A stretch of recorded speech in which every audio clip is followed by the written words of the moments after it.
Comment étudier de façon efficace? Les bases de l'apprentissage demeurent plus que jamais d'actualité. Lire, écrire, compter sont des savoirs indispensables. Le modèle d'éducation que nous connaissons fait de l'année de naissance le critère essentiel d'appartenance à une classe. Nous savons que ce critère n'est pas toujours pertinent et que la date de naissance a bien peu d'impact sur la coordination, la force, l'endurance, les capacités et habiletés physiques. Pourquoi en serait-il différent quand nous parlons de la capacité de se concentrer, de mémoriser efficacement, de conceptualiser, de mettre en perspective des éléments, de synthétiser, de publier des documents de toutes sortes?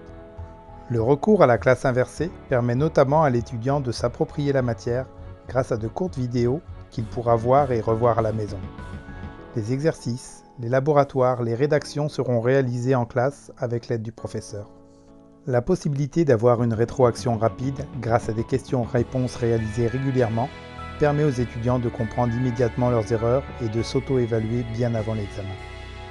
La création de documents collaboratifs développe les stratégies d'apprentissage et permet la rédaction de notes de cours enrichies, de photos, de dessins, de sons, de vidéos.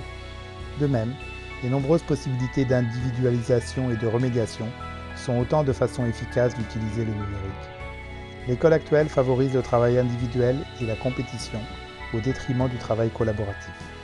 Travailler en équipe, cela s'apprend, l'école a un rôle à jouer. C'est en travaillant tous ensemble, parents, enseignants, administration scolaire, que nous relèverons le défi de préparer nos jeunes à leur vie et pas seulement à leurs examens.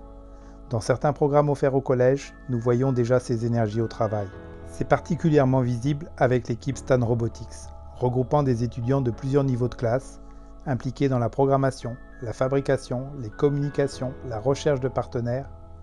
Les professeurs sont des mentors, aidés parfois de parents ou d'anciens étudiants, eux aussi mentors, qui souhaitent s'impliquer et transmettre auprès des jeunes. C'est fascinant. Alors dites-moi, pourquoi le collège a-t-il fait le choix du iPad ?